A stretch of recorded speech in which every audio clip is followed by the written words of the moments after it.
Hello, welcome to this week's tactics video. Today we're talking about 5 of the big mistakes that Blood Angels players make, and hopefully we're going to tell you how to fix them. If you are new to the channel, my name is John, the BA Commander, and I'm here every week to make you a better Blood Angels player. So without further ado, let's dive in.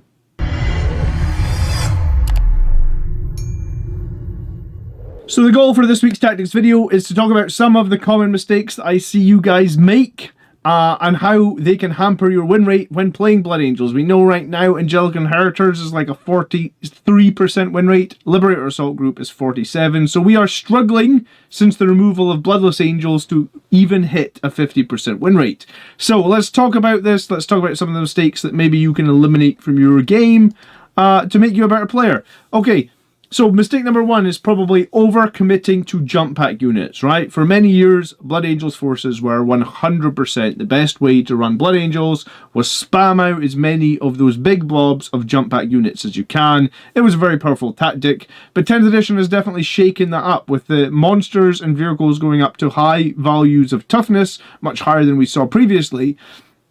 Our jump infantry are somewhat neutered when they come into probably anything toughness 10 and above. The only thing that we've got that can really bring toughness 10 with any speed in the jump infantry is the power fists that come with the Death Company jump packs, and you get like 3 power fists per 10 guys now. So really, if you fight a lot of enemies with toughness 10 or above, like knights or something similar, then you could potentially have problems. So we can argue that all day long that Blood Angels are a close combat chapter, and it's our greatest strength, which is one of our greatest strengths, that's for sure, but we no longer have that raw killing power that we once had.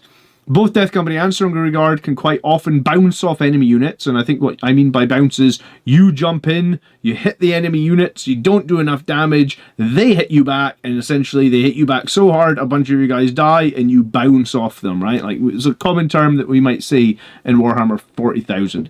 So yeah, Stronger Regard and Death Company bounce in 10th edition, whereas in 9th edition or before, we didn't bounce nearly as often into those big nasty targets. So, running all jump infantry leaves you vulnerable against, like, armies with good shooting, because most of the time our jump infantry are toughness 4 with a 3-up save. Yeah, sure, some of them have a 2-up save, but really toughness 4. You know, you don't have a lot of toughness in those jump infantry. You're also vulnerable to Overwatch. If you've ever played Death Guard with -1 to your save, and usually, like, they make your toughness lower as well, potentially T3, then, like, we're pretty vulnerable in against Overwatch against certain armies as well. We're also very vulnerable to any enemies that basically fight first or counter melee damage. So if they have a good unit that will survive and they can hit you back, you know, you'll take a lot of damage. And if they've got fight first, then that's one of the biggest problems that we have. In previous editions, we could counter fight first by charging them with a unit like Death Company that could fight on death reliably. We do not have that anymore. And then, yeah, enemies with lots of high toughness models, toughness 10 and above. If you're running a lot of Stronger Regard against toughness 9 and above, they're sort of problematic areas for us to deal with. So what's the fix, right? And I think the fix, and I've talked about this at length on the channel, and I'll link a video at the very end that talks a bit more about creating a balanced Blood Angels list. But fix 1 would be to balance your list, right? In 10th edition, it's much more common to see Blood Angels players backing up their melee units with a number of the following units. We can take Vindicator tanks, Predators, Ballistus Dreadnoughts. We've even seen Desolation Marines win a tournament this week. We saw Devastator Marines do really, really well in LVO. Inceptors, more commonly Plasmas because they deal with the higher toughness enemies. Gladiator Lancers are also somewhat common, and I guess if you are suffering from the Black Rage, you could even be wild and take a Storm Raven gunship, but I would say that is definitely the least competitive choice on this list. So that is mistake and fix number 1. Let's jump into number 2. Mistake number 2, I think, is kind of tricky to balance against number 1, right? Is like neglecting the mobility. And I wish I knew when I'd said in one of my videos many years ago at this point, the channel does turn 5 years old this year, that the biggest strength of the Blood Angels was our incredible mobility, right? Currently, we can field 6 different types of infantry with jump packs, and that's more, I think, than any other chapter of Space Marines. With the recent buffs to Outriders being really additional strength and 2 damage on the charge, and with the ability of getting or the availability of advanced and charged stratagems in certain detachments, then maximizing your mobility can help take your play to the next level, right?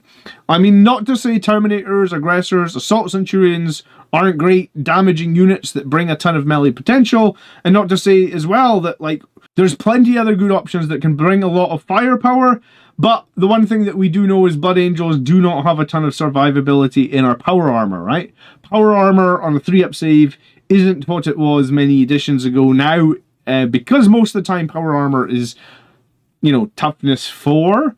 I guess Gravis and Terminators are a little bit of an exception to the rule. But if you load up your army list with Gravis and you load it up with Terminators, you're going to be giving up a lot of our mobility. And I do believe that the mobility is one of the strongest traits that Blood Angels have. Because if we talk a couple of times already in this video about how we do not have great survivability, being able to move from obscured positions and attack your opponents is kind of how we win the game, right? Like, we want to basically make it that we cannot be locked down, targeted, charged, and then we will use our mobility to be where we need to be, make those long moves, make those long charges, etc. So fix 2, right? Speed lets you pick and choose your engagement, right?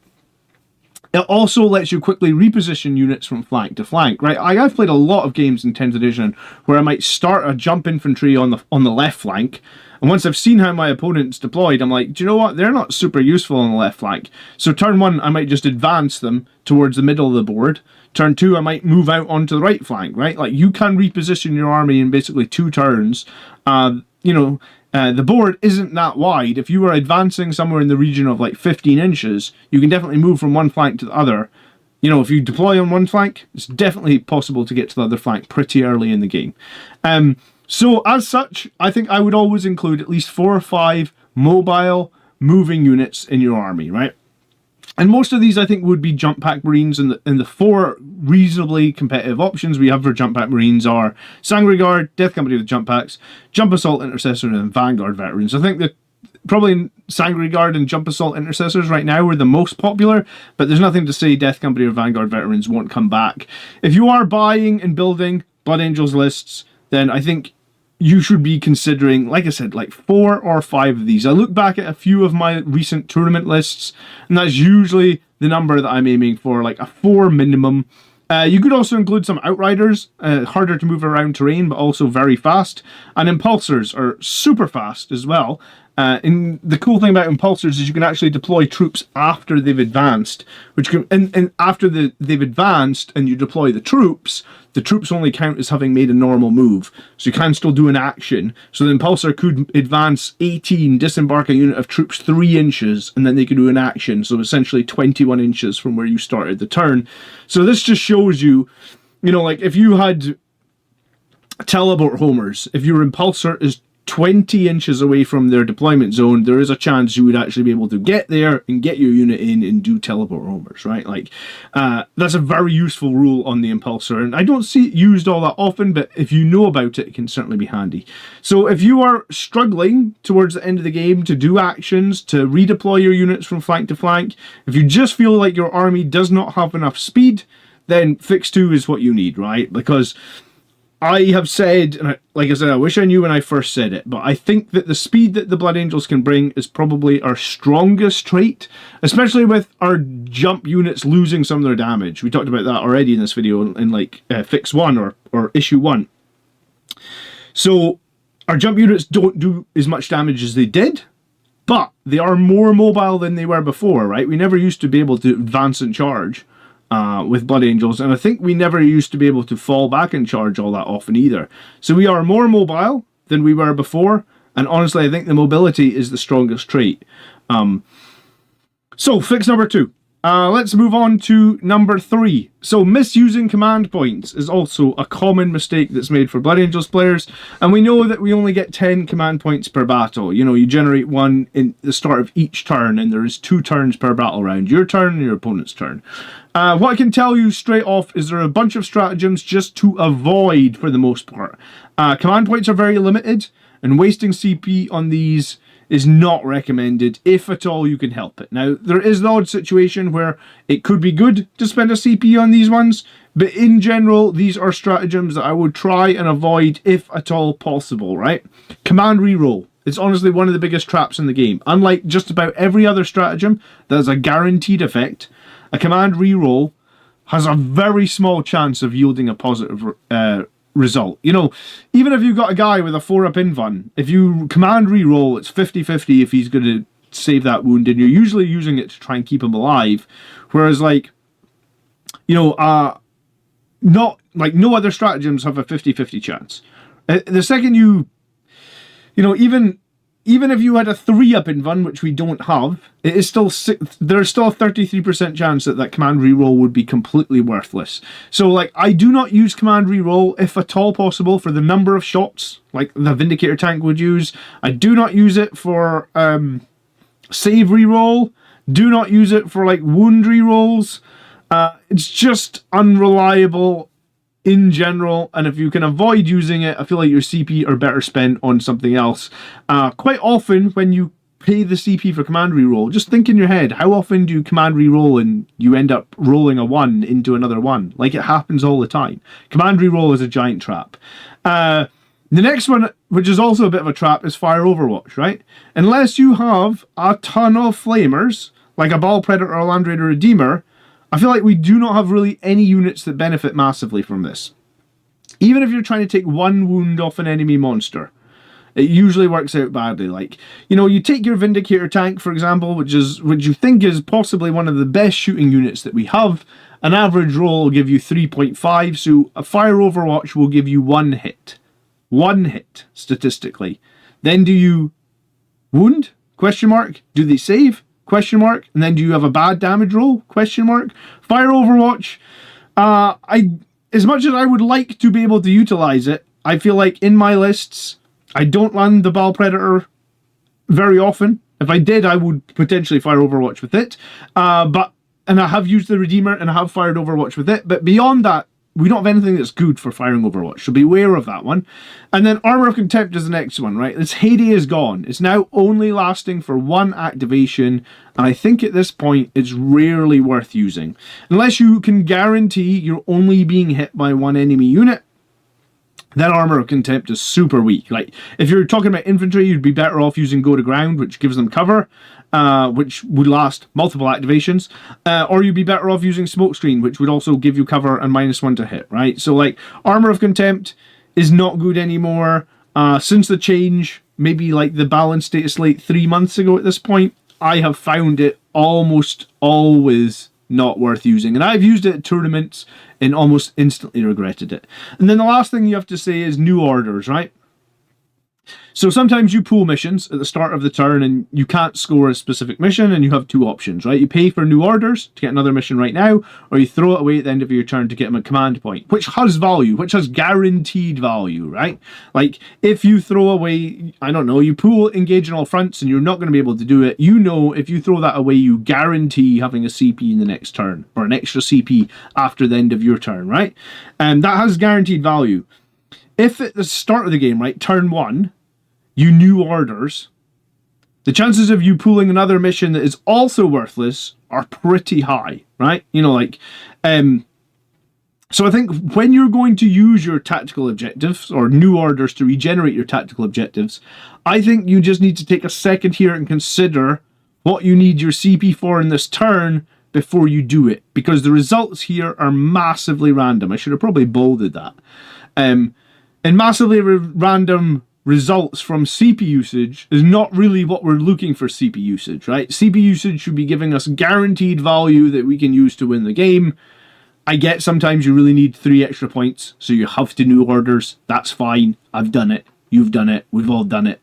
But think about what you need the CP for in that turn. Can you, like, can you afford to maybe not get 3 points this turn from a secondary that's rubbish, if it's going to put you in a better position later on? And I think that's a hard one. That's probably the hardest one of these 3 to think about.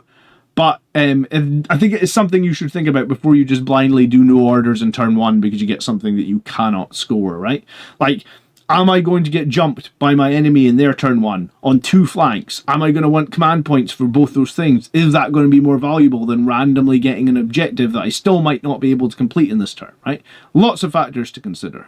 So what is the fix for command points? Well, currently with Blood Angels, you do get 10 command points, and they are lovely, and we know that. But you can also include a bunch of captains, and they will often be in a situation taking advantage of their ability, which lets you use a stratagem for 1 less command point, right? I've actually found running up to 3 captains usually always means that there's a captain somewhere on the battlefield that would benefit from this each battle round. Now 3 might be a bit mental, but you can take 2 quite happily. Jump pack units like Sangry Guard love to be led by a captain for additional strength, and Assault Intercessors, Stern Guard or Company Heroes also love to be led by a captain for Finest Hour, Devastating Wounds, all that good snaz. So it's very easy to include 2 captains. And assuming one of them lives to the end of the game, then instantly that's potentially 5 more CP if those units are going to be able to be using stratagems for 1 CP less, right? So, including a couple of captains is a good way just to get us going with more than our 10 CP. What's interesting with that is if you do throw away some missions as well to get an extra CP each turn, then potentially you can get more than an extra 5, right? Because you could throw away a couple of missions for +2. A captain could do something every turn. You could have 17 CP. It's a lot more than 10, right? There's a 70% increase. And also print out your stratagems and carry them around with you on a piece of paper. Maybe if you know Armor of Contempt, for example, is a bad stratagem now, then maybe just put a little mark on the bit of paper and be like, I should try, when possible, to not use this stratagem because there's not too much value in it. I think the strongest strat that Blood Angels have is our buff to melee, right? Like, we have a stratagem in the 2 important detachments, Liberator Assault Group and Angelic Inheritors, that gives us lance and or lethals. And in Inheritors, if we're led by a character, we get both, right? So I think practice using this stratagem, because this will make your melee units punch quite a bit harder. And also, another great trick is if your captain that's leading a jump unit can be put in reserve, he then opens up the option to use Rapid Ingress for 0 CP. So when he Rapid Ingresses in the opponent's turn, you do not have to pay for that because you can use the ability to reduce the command points. So if you need the command points in your turn for Smokescreen or something, some sort of other stratagem, having Rapid Ingress Captain in reserve is actually really, really powerful. So Rapid Ingress Captain in reserve, cool. A few captains on the list, cool. Knowing what stratagems to not use, great. And then what are the main stratagems that you could use? The generic ones that are going to be always pretty good, right? Tank Shock. If you've got like any sort of decent tank, the more toughness the better. So Vindicators are great, Ballistus Dreadnoughts are great. Heroic Intervention, again, if you've got a captain there and you can do it for 0, very powerful. Smokescreen is very good on the tanks, the firstborn tanks that have smoke launchers. Grenades is always useful for a few extra mortal wounds. Epic Challenge is an underrated stratagem that often lets you use a Blood Angels character to potentially precision out an enemy character and strip their units of buffs. It can be pretty darn handy. And then Insane Bravery. Once per game, automatically passed a battle shot test in your morale phase. So these are good stratagems. You are fine to use them. They're all going to give you pretty guaranteed results.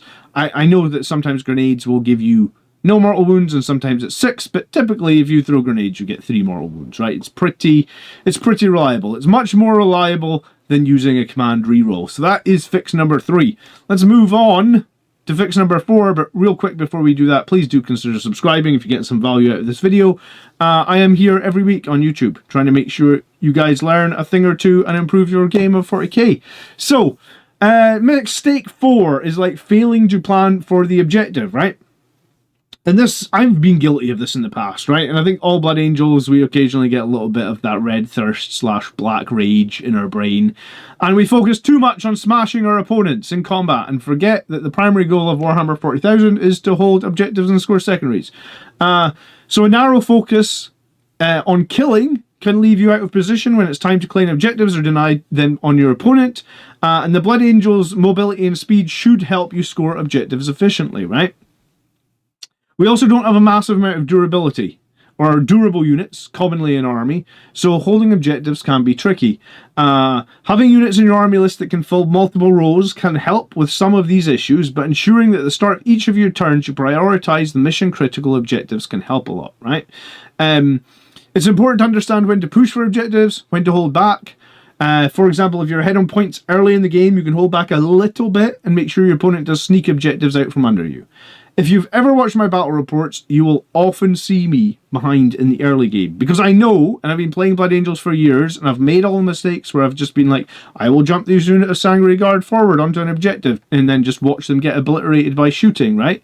So like, you will often see me behind in the early game, trying to conceal as much of my stuff as possible, because inevitably the opponent will start moving into charge range for my jump units that are in obscured positions, and then I can start, killing at a reasonably quick pace, and then I can worry about holding objectives. And I think there's a fine line around here, and I think that there's definitely some planning you can do when you're making your army list, but I think that's something to always consider in your Blood Angels army, right? Like, it comes back a little bit to issue number 1, right? Like, if you're all toughness 4 jump infantry, what the hell are you holding objectives with? Because toughness 4 jump infantry die to literally anything in the game, right? So plan for how you're going to hold objectives, and plan for how you're going to hold objectives against nasty enemy firepower or nasty charges, and think of it in those sort of terms, right? So let's talk about the fix, right? Secure objectives and holding them is often the difference between victory and defeat. At the start of each turn, when I draw my 2 secondary cards, and I always try and do this, even if I sort of know the missions off by, like we've been playing 10th edition now for 18 months, most people know that like Storm Hostile Objective is like, I was going to say I'm going to mess this up. I know most people know Storm Hostile Objective is kill an enemy unit on an objective, take the objective, get 4 points, right? Most people know that. But what I like to do is get the 2 cards in front of me for my secondaries and take a few minutes to make 100% sure what I am doing this turn and what points are eligible to be earned this turn. And especially if you're at a tournament, right? The last thing you want to do is get through your turn and be like, oh, my scouts, they were going to deploy teleport homers and I didn't say that they were going to do it. So if I have my 2 cards there in front of me and I'm convinced my scouts are going to do... It's not called the deploy teleport homers anymore, is it? It's called establish locust. If I'm convinced my scouts are going to establish locust in my opponent's deployment zone, I might put the card next to them on the table and say to my opponent at that point, at the end of my movement phase, the scouts will be establishing locust. I'm just putting this card here to remind me. And then, if I forget to say it in the shooting phase or something, or at the end of my turn when I'm scoring, I was going to say 99.9% of reasonable human beings will be like, oh yeah, you did say that you were going to do that with the scouts. Even though you didn't say it specifically at the end of your movement phase, I'm fine with you getting the points from the scouts, right? So I like to take those cards and use that for my secondaries, right? That is a good habit to build, because then if you make a mistake, you haven't made the mistake. And then during this time, I'd also like to assess what objectives my opponent is going to threaten in their turn. And I need to evaluate if I have strength on those objectives to hold them to the start of my next turn. So you're like trying to overview the whole battle before you just get in there and start moving stuff around and, oh, actually I didn't want to move those because they need to be on that objective. Try and look at the board for a minute or 2 minutes and be like, what's happening here? Who's doing objectives? Who's holding? And then what are we killing, right? Like, put the rage, the red thirst, the black rage to the back of your mind. Right, Blood Angels are a strong assault army, and a great general knows when to fight and knows when to prioritize tactical positioning to secure and deny objectives, right? By balancing your aggression with an eye on the objectives, you can ensure your Blood Angels army will not only win battles, but will also win the game, right? We have access to some amazing OC units this edition, right? Sangre Guard with the banner, super good for OC. Company Heroes with the banner, great for OC. We've got some lone operative lieutenants. We've got those impulsors, which just love to soak up fire and sit on objectives. So we have good units that can take objectives and hold them. And we also have the speed that we've been talking about. And then, you have the strategy of planning out your turn a little bit better than you just going straight in and start moving things and not thinking I think the word is heuristically, where you're overviewing the whole situation like a general at the start of your turn, I make a point of getting those 2 cards in front of me because I think that the point of getting the 2 cards in front of me, just to double check that I'm 100%, sort of resets me to like, right, these are the 2 things I need to do. I need to hold some primaries. I need to evaluate the threats.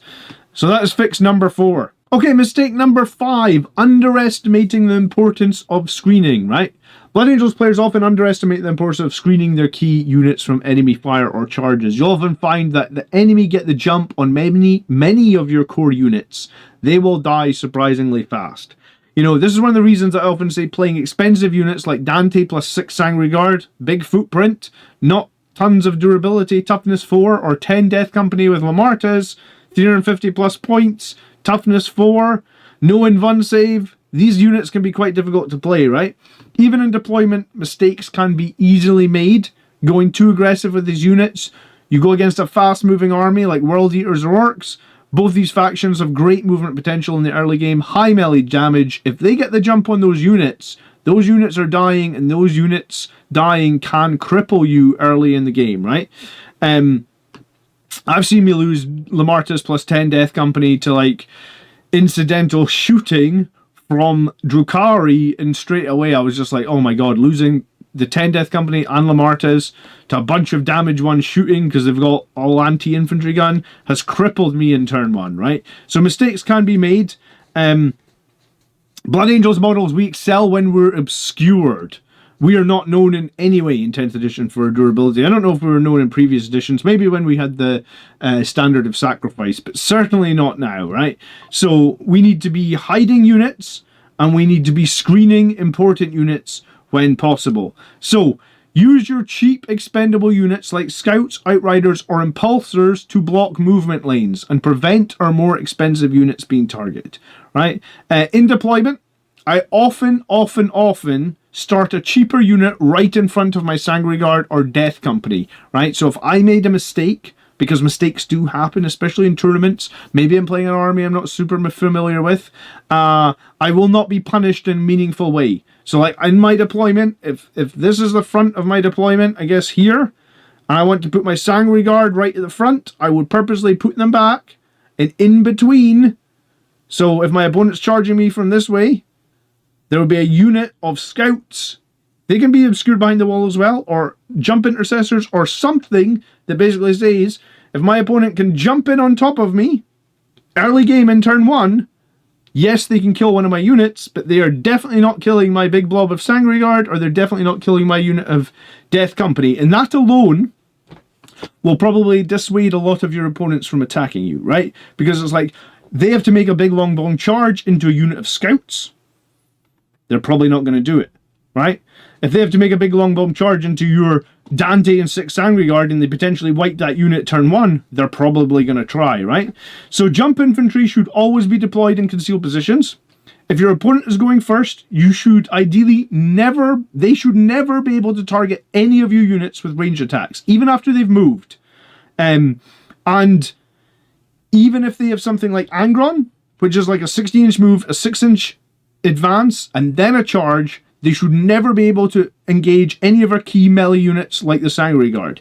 So that means like you need to be deployed in a position where if you go second, so your opponent is going first, they cannot shoot any of your models and they cannot charge anything meaningful. It's very hard to say they cannot charge anything. They cannot charge anything meaningful. Yes, they could get a charge into an Impulsor, or Outriders, or Scouts. So they can throw Angron forward. He's a 350 point model. He can kill a unit of Outriders. I literally did this in a battle report on my channel like 2 weeks ago. Angron jumped forward, killed my 1 unit of Outriders.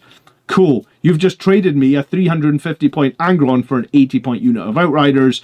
I feel perfectly happy with that. Yes, Angron might come back later in the game, but he's off the board for a few turns at least, and all I lost was a unit of Outriders, right? So remember, when you're placing these models more than 1 inch from the wall, like 1 inch and change, 1.1 inch, so you prevent enemy units fighting you through the wall or being able to place their models through the wall and attacking you, right? So there's multiple ways to do this, but the same thing goes, right? Like if you are screening a unit of Sangre Guard with a unit of Scouts. The Scouts are 1.1 inch from the wall. The Sangre Guard are just right behind them.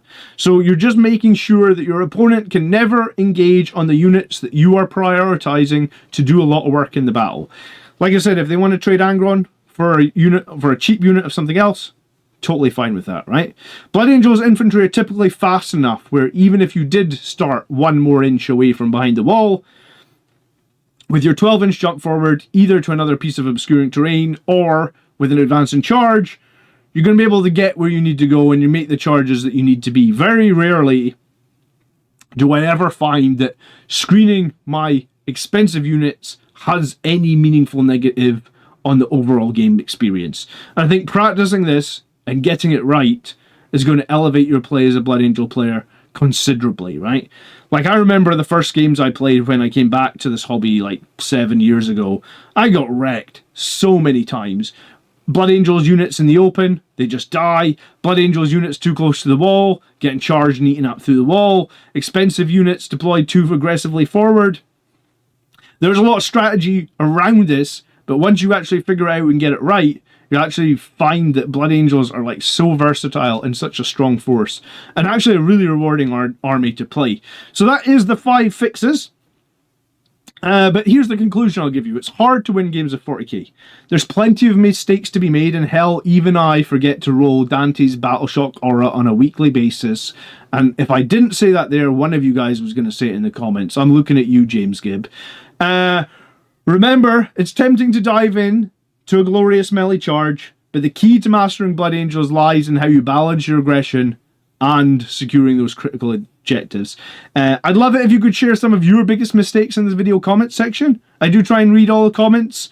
If people are struggling with other things, I'd love to know what they are, and maybe we can make more videos designed to assist out our awesome community. I'm also hopeful of sharing in the next few weeks the 2025 Blood Angels Commander raffle, and here it is. We've got 3 awesome sponsors. We're raising money for St. Jude's Children's Research Hospital in America, and it's going to be about $1.30 per ticket. And there's 9 prizes worth over $600 to give away, and 95% of the proceeds are going to charity. So that'll appear on the channel in the next few weeks. If you see that video, even if you don't want to buy a ticket, do me a favor, just watch it, because the YouTube algorithm doesn't like charity videos very much. So if you could watch it, even if you don't care about the tickets, watch it. I would super appreciate it. Thanks so much for getting to the end of this video. If you want to learn exactly how to build and prepare your army to get the most out of Liberator Assault Group, well, I made that video last week and it was actually very well received. So check it out there. If you want to support the channel, you can do so over here on Patreon, or there is some links. Which way? This way? This way? Some links this way down here for Wargame Portal or Element Games. If you're going to buy some Warhammer models here in UK or with Wargame Portal over in the US, if you buy using the links in the video description, helps the channel out ever so much. Thanks so much for watching, guys. I hope you had a great week. Nice talking to you as always, and I will see you on the battlefield. By the blood are we made strong, my friends. Peace.